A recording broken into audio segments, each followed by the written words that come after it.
Hey, I'm Heath Weaver. So I'm the remote executive, and I'm going to talk a little bit about today. Well, I talk about two things generally. I like to talk about remote work. Well, let's say there's a lot of things I like to talk about, but some of the primary things that I think that are on my mind lately. One is AI. That's something I'm working a lot on, but also around remote work generally. I think that it's interesting to see like how the movement towards remote work has gone, and then now a lot of companies are moving away from it. And I think that there's a lot to figure out about how to actually make it work. I started working with a new company lately, and I noticed something with that's very typical, I think, for most companies that are, especially smaller ones. I would say even larger ones as well, but let's say the larger you get, the more like structure there tends to be anyway in what people are doing. But even in a large company, it's the same issue that I see. So generally, especially with smaller companies and founders, is that you kind of there's this issue where you have an assumption that other people are competent, and you interview them, and you assume they're gonna work, and do what they're supposed to. And I think generally that's generally true. If you're in a small team and you're working fairly closely with other people, it's fairly hard to do nothing at all. I would say that probably shifts just as soon as you get over about 10 people, 10 to 12 people. Then it starts to be where you can't easily see what everybody is doing all of the time, if you're busy with doing your own things as an executive. But in that smaller group of, even when you have 4 or 5 people, that assumption that people know what they're doing and that they're going to work, I think is completely wrong. I think it's a typical one, and I think it's just absolutely wrong. And I don't think it's anything nefarious. Or I don't think it's anything where people really are trying to not work, or who are really trying to abuse their work situations or take advantage. That happens, and there's plenty of that. But typically, people, what it is more that people think that they're working, and they may even think that they're working pretty well. But the reality is like, us as humans, we're so good at distracting ourselves. We're so good at finding a million things to do that are not really the thing we should be doing, and then making excuses to why that's okay. So let me just give a good example. Is that you could go and need to take your dogs for a walk. Got my dog in a corner. I take him for a walk every day. That takes about 40 minutes. So you could go in the morning and take him for a walk, and then come home and maybe exercise and have some breakfast. And so even if you got in, let's say you got up and did all of that, and you get to work by like 10:30 or something, and let's say that there's a morning meeting or something that kind of gets people kicked off, and then you go have a something to drink at around 11:30 or something, and that ends up taking like 30 minutes. Like, all of that, as it would seem like fine to a person generally, because they know that they're still going to go and do things during the day. Now, is that somebody who's working hard? Like, no, definitely not. That if somebody's doing that like every single day, and just that could be fine, actually, if somebody who is productive and has their schedule and works later. And even the whole, like, let's say, context of that type of thing, it just sets it up so somebody is likely to abuse that arrangement, to think that they're working hard, or think that they're working well, but actually not be. And it's very, very hard for a remote worker, a remote executive, to, let's say, figure out how to deal with that type of thing. Like, there's some companies I've worked with them before where they're recording the screen, everything that you're doing. They're taking a picture of you every like 10 minutes to make sure you're at your seat, and just like really tracking everything that you're doing. And that definitely is going to get people so that they're working the amount that they should, and that you agree to. Now, is that the best way to do it? No, definitely not. Like, it's not very good for anybody. But it's the reality that people at offices where you've got, let's say if you're sitting in a cubicle, or you're sitting in a set of chairs, you're at a table or something with a team, like, it's just a lot easier to see if somebody is just spaced off and not doing their work. And it's also a lot easier just to like talk to them and say, hey, what are you doing? That the friction to do that in a remote workplace is quite high. Like, just to kind of like after lunch jump on Zoom with somebody, it's a weird thing, because it's so simple and it should be so easy, but it's actually like there's a lot of friction in doing that kind of thing. And you can look at Asana or your, whatever, Monday or whatever things that you're using to try to look at the work that people are doing. But it's just like that's kind of generally a difficult problem. Now, let me say and this is something I repeat a lot. There's a level of coercion underneath that under the blazer is underneath the work that we do. Like it's just kind of the nature of this approach, which is that you're paying somebody and you could stop paying them. So there has to be some level of like that force underneath there, which is that if you don't work well, I can fire you. If you don't do the things that in the way that I tell you to do them, like I can fire you. Now that's just something that goes along with society and with work, and so you can't really get away from it. And then there's like the step beyond that, which is that you say, okay, you're going to work this many hours, and during those hours, so it's like that 8-8-8 type thing where you've got like, I want 8 of your hours basically, and you can have these other 8s yourself. And during those 8, then as an executive, you're trying to think like, how can I organize that time so that it's I can get the best return out of it as I can. And so the kind of underneath that is like on one side, some kind of pressure, which is like, oh, well, I'm selling my time and I want to do a good job so I can keep my job, but I don't want to go too far because I'm not being paid to be like the president of the world.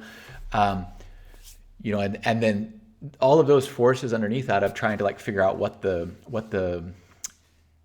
best way to work is, like kind of fits into that type of thing where, oh, well, if I just go out during those 8 hours, because anyway, I'm entitled to some breaks and to some lunch because that's what we agree to, then it should be fine. And on the other side, the employer is difficult for a remote employer to really like, unless they have the tracking, to really like enforce that they're really getting what they paid for, so to speak.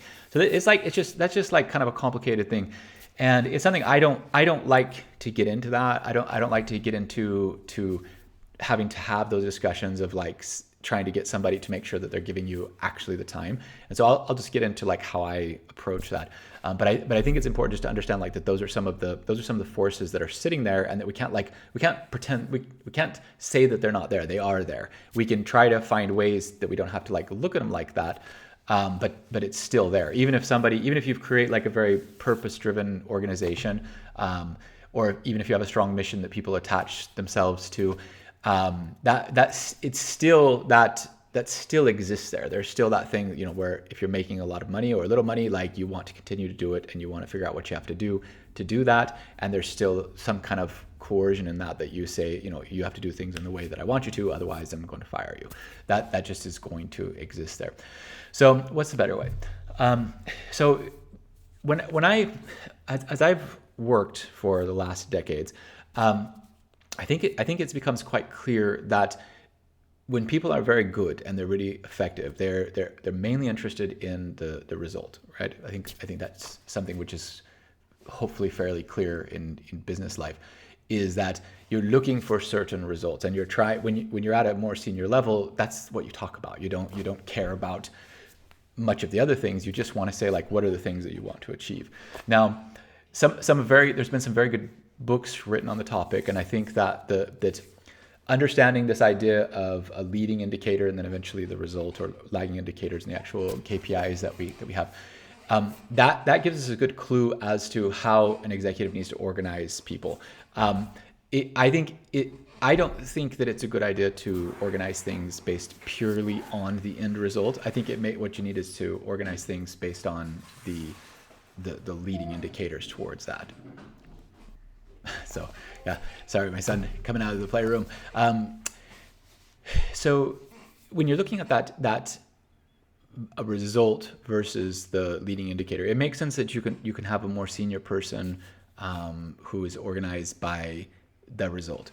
But when you're looking at the actual individuals and the managers who work for you, for those people, you really want to rather organize their work on what it creates, what they need to do to generate a certain number of those leading indicators.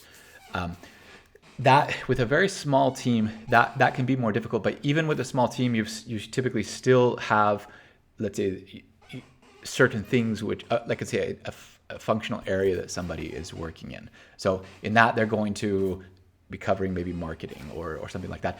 And so it takes some time on the executive level to come and just like figure out what are the things that need to be done there. But actually, like, the fact that there's like a lot of constraints there is not a bad thing. It's just like, well, let's not try to do everything. Let's not try to attack every single possible marketing channel. Let's just try to focus on one channel and just set up the work so that you have the things that need to get produced according to what the result that you need is, and what are the leading indicators that are going to get you there. So let's take an example. Like, let's say you have somebody who's a marketer and they have like a fairly wide set of skills, a broad set, and they can do design, they can set up ads, they can do video, all these different kind of things. So it's like, well, what's the constraint right now that we need to deal with? Let's say, okay, the constraint right now we feel is like the conversion rate on the website is particularly poor. You're looking at it, you see versus your peers, or just things that you've seen, or just like what you've had in the past. So the constraint right now is I need to continue to do the level of advertising I've done in the past, but I would like to fix that problem. So what are the leading indicators that go into that? Well, the leading indicators are going to be to make sure that the ad, whatever kind of things that were being done in the ad area continue to be done, and that you don't need to be doing A/B tests on it. You don't need to be able to do anything. Just keep the volume as high as it was, because it's very, very typical in this kind of situation is like the executive says, oh, we've got to fix this conversion rate. And then so everybody, oh, okay, let's work on that. That's fun. That's new. That's exciting. And then they let down and reduce what they were doing before. So maybe you're sending out a certain volume of emails, and then like everybody gets focused on this new fun problem, and so they let the number of emails go down to the number of campaigns getting sent out or whatever. So like in that kind of case, it's rather like, okay, if the person is really truly, like, if you have it well organized already, where the person is really working their hours, and are fully engaged and really putting in the time, then you have to decide what are the things that they're doing that you need to stop in order to let them to work on that. But then you need to maintain the volume that they were doing before. So if you're working according to leading indicators and you've got a fairly good idea of how long it takes because you've looked at it with who you're working with, so you could say, okay, I want to continue to maintain the email part of things, and what I care about is that the email's sent, and then that they're sent to, let's say, the right volume of deliveries, like the right number of people. So for that part, it's like we want to continue to do 10 units of that, and that's what you're interested in, because 10 units means a certain amount of time. That might mean, let's say that means 20 hours a week for them to do it, and then the other 20 they might be doing like a variety of units of things that they're putting out. So it might have been that they were doing like, let's also some videos, and they were doing some ads. So you might say, okay, let's just stop doing the videos. That's not bringing any result right now. And just hold off on it, and then now let's set up units on the, that are related to the homepage. And it might be designs, like it might just be like versions of designs. Or it could be like ideas about what kind of things to test, or things like that. But generally, you're just trying to set up the number, the units that are related to that particular activity to be the thing which you're tracking for the person. And that's what you're interested in. You're like, set up your work for the week, so you tell me how many units you're going to produce, and then go and do that, and then let's look and see how you did versus what you thought that you could do, which you'll almost always, people will overestimate, and that's fine. But then at least like, this is kind of the time it takes, and this is the thing that the people produce. And if they do that, and you just keep that volume going, eventually those things are going to get better, and eventually you're also going to hit your outcome, because like those outcomes require those leading indicators in order to actually get them done. So I think to me that's when you're looking at that, it's a lot more work for managers or for executives to like set things up that way. But I think from everything I've seen over decades of this, unless you're like in an office with somebody and you can really watch, which remote work is not like that, you just can't count that people are going to manage themselves well. Like, especially because people mainly want to hire, people who are just out of university or who have like 3 or 4 years or even like 5 or even 10 years of experience. Like at 10 years, if you think back yourself, like what did you know? Like you don't know anything. And like how organized were you? How disciplined were you? How well were you able actually to make sure that your time was really well structured? Like not at all. I mean, the difference between now and when I was like 10 years into my career, like this is night and day. My discipline now is nothing like it was then. So and I, of course, I consider myself that I was working hard, and I was in an office. So like back then we didn't have remote work. So and I was often spending 12 hours a day in the office. But when I really look at that as work, although I did produce things, I can work much harder now. I just know how to do it better. I know how to keep myself really disciplined and work for hours and hours and hours without interruption in at my desk. So I think you have to kind of have to get past that. That's just some fear or that anxiety that might exist around trying to organize people's work, and that there might be some anxiety around like trying to like feeling that you're too controlling, and like just ignore that. Like don't worry about that. You do need to control people's work. You do need, and I don't think that as long as you're doing it in a very structured way, I think people appreciate it. I think that people who want to game the system and who want to play games with those things, they leave very fast in organizations that I run, very fast. They don't last more than a couple weeks in that, because they see like, oh, I can't play games here. Like I have to just produce, and they're going to be looking at that basically on an almost daily and weekly basis as to what the output of those leading indicators are.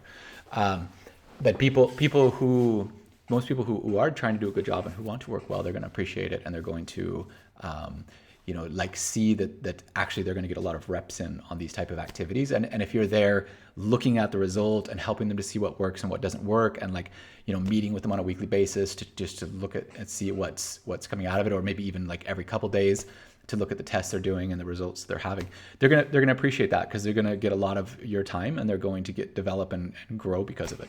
So I think in summary, it's just, I would say, like in remote work, there's a lot of things that are very tricky versus a desk.